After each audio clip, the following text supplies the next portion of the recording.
What is up, everyone? We are here with some Final Fantasy VII Ever Crisis, and we're going to today look at Angeals' gear. So what did he come with? Now, I'm not going to be looking at the banner gear that dropped, his limit break weapon, and the armor that just dropped for him. I want to look specifically at just Angeal in general. What did he come with base-wise? So, first things first. Come down here to Angeal. I'm working on trying to level him up. Where's he at? He is right there. So his base outfit. There we go. Base outfit provides a PDEF of +4 and crit potency of +4. I think this isn't much different than everybody else's kind of base stuff. Yeah, +4. Now, the reason in particular we've got that PDEF for him, you're going to want to boost his PDEF based off what we see with his weapons, as he has two new abilities. Angeal comes with Veil, which with some of his weapons, which basically gives you a barrier of X amount of damage. Some of the weapons do up to 20% of your max HP. And then he also has Provoke. Provoke is a taunt. It basically forces the enemy to attack him. So you're going to want that defense high. You'll probably want his HP high. If you can throw a Provoke and a Veil and have some high HP and high PDEF, he's just going to sit there and tank all the damage. And maybe that's going to be his role. We'll see. But let's take a look. We're going to go into the limit break banner, but to look at the wish list section so we can see all of Angeal's weapons.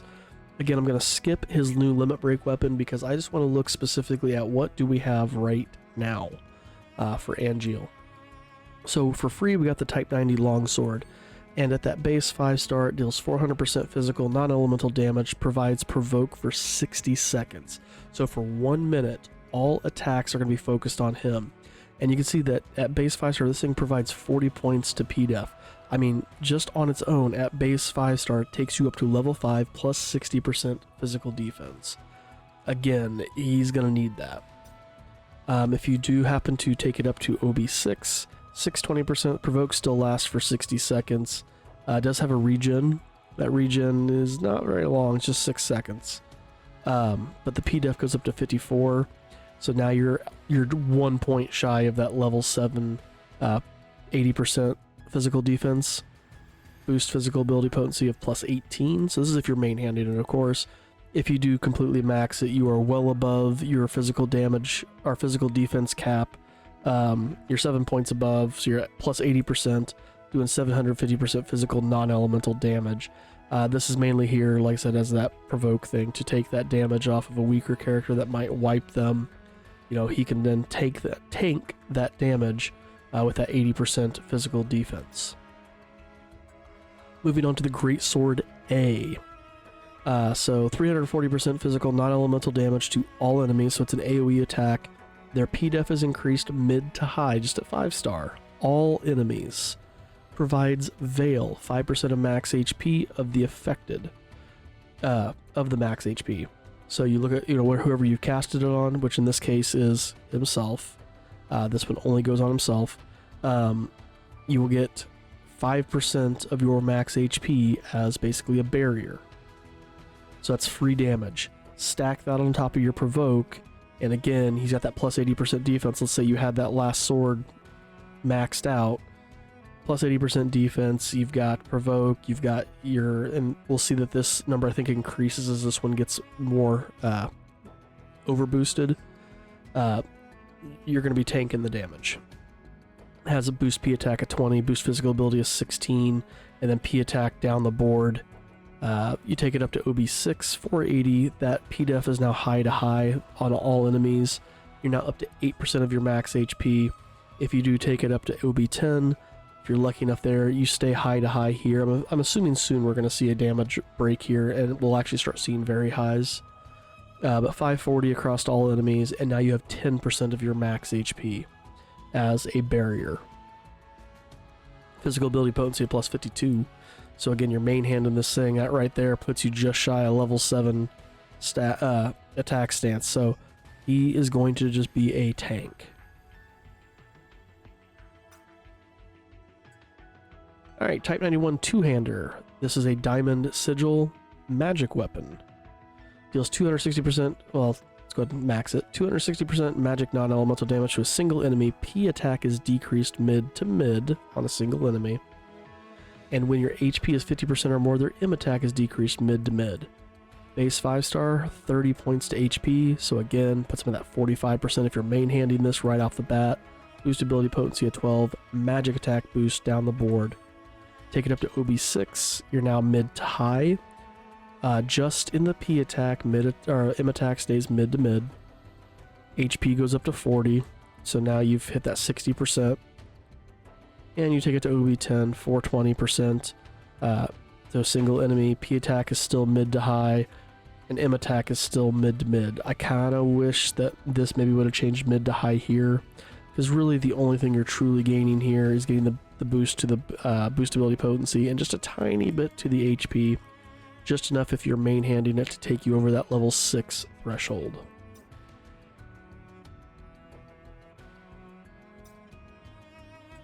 Now we have the Shinra Greatsword Model 1. Another physical weapon, 390% physical non-elemental damage to a single enemy. Earth resist is decreased, so he has an earth decrease weapon, mid to high. Applies Veil, 5%. Boost physical attack. Buff, debuff extension, 12 points. So main handing it, you're getting that 40% increase here for how long that earth resist is going to last. And again, mid to high right off the bat. He attack down the board, like the Shinra wording right here. You get to OB6, your damage goes up to 550%. Earth resist is now high to high, 8% Veil. P attack boost to 40. You're at the level 5 break. 27 points here. You're at the level 4 break again if you are main handing. You take it up to OB10.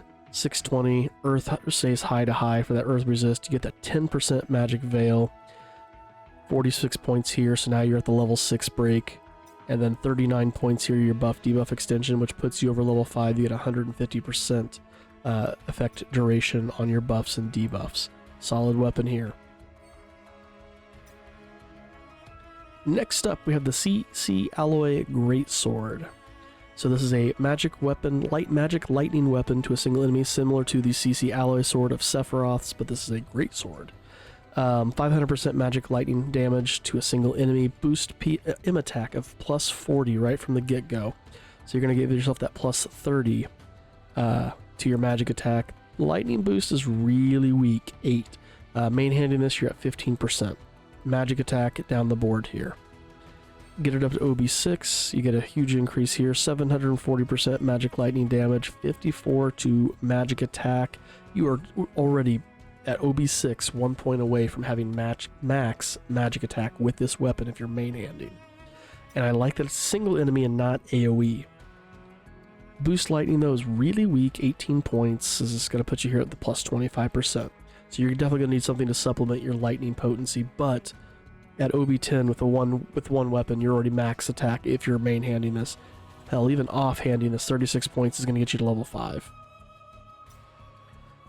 Lightning potency goes up to 26, plus 40%, but you're doing 900% magic lightning damage. Again, solid weapon if you're going to use him as a magic attacker, or to even have to supplement somebody else. Stalwart Integrity. So here we have a just straight buff debuff weapon, does no damage. PDEF is increased by mid on all allies, mid to high.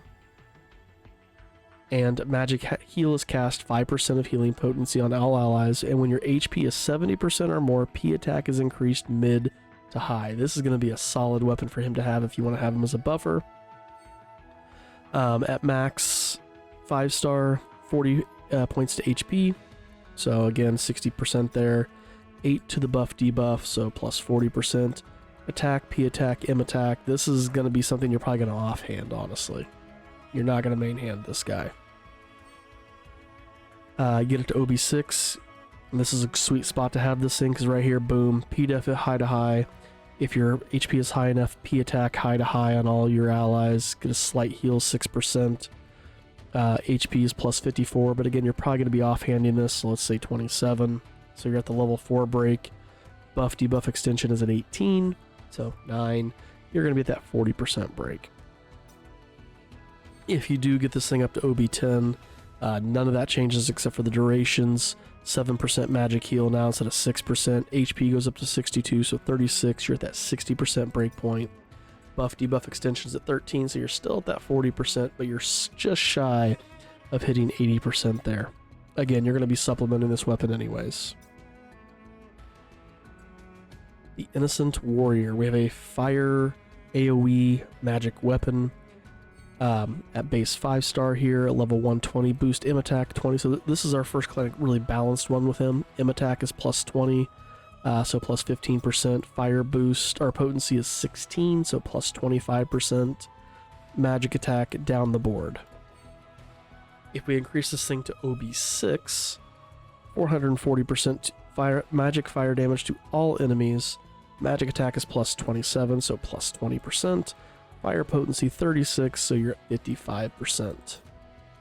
Take it up to OB10, 520 for your magic fire damage. Your magic attack's at 31, so still at that plus 20. And your fire potency is at 52, so you are just shy of the 85%. Gargantuan Monolith. Alright, here is an interesting one. You would use this one in the case of magic enemies. And again, this is going to be just another one that you're going to offhand. You would not be main-handing this one. So provoke is applied. I'm assuming you wouldn't main-hand this. Like you're going to want more something with attack, unless you're straight using him as support. So at base 5-star, 120, provoke is applied 60 seconds. MDef is increased on self mid to high, and then physical heal is cast on self 11%, 30 points to heal. So again, I'm assuming offhanding 30%, MDef 16, so 15%. Attack, P attack, M attack. Take it up to 6 OB6, you're at high MDef, heals 14%, HP's gone up to 40, so you're still at that 30%. MDef has gone up to your 30% as well. And again, if you OB10 this thing, none of that changes. 15% heal, 46 on the HP, so 23, you're still at that 30. MDef has gone up to 52, so 26, you've jumped up to the 45. Again, that's assuming offhanding. If you did main hand this thing, your HP is going to be at plus 70%, and your MDef would be at plus 70%. Okay, not bad. It's interesting though. And then the final one here we have is the Sequoia Dendron. Kind of a cool looking sword. 320 physical earth damage to a single enemy, and the lower your HP, the higher the ability potency, max of ×2.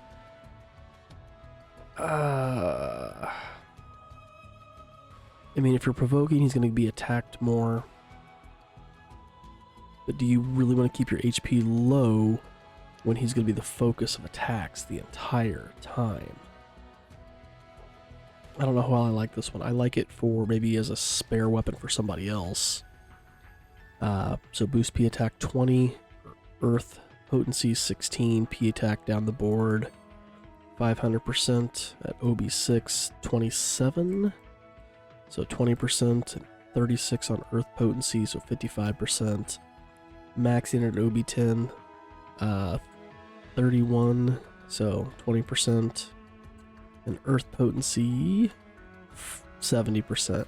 I definitely feel this is the weakest of his weapons. I mean, it potentially could do 1200 physical earth damage, which is absolutely amazing. But to keep his HP that low, when in theory you're going to be having him provoked, is just kind of, I guess, recipe for disaster. So for me, without him having a revive type R ability, I don't like this one as much. I don't know, maybe I'm wrong in that sentiment there, because I mean, again, this could be powerful. I'm not trying to discount that. But to have his HP low where you're going to be consistently trying to hit high, I don't feel it's going to be as beneficial. But again, solid for a secondary weapon for somebody else. I mean, adding 26 to their earth potency, plus 40% damage, right? So that is a look at his current gear. Again, we're going to do another video where we look at the tranquility weapon for his limit break weapon, as well as his honorable training garb, and we'll answer that question of should you pull or not. But there we go, guys. So it looks like he is going to be a tank. He's built to be a tank. He's built to take damage and to dish some damage. It's going to be interesting. I don't know if I'm going to slot him into my current party or not. We'll see what happens as I do like ticket pulls and things like that. Do I start getting things for him? Because right now I just have the free weapon and I have a 3-star weapon of his. So not much. So I definitely need more before I start using him. But I do have the CC Alloy Greatsword. Again, I would love to get that thing put up to OB10.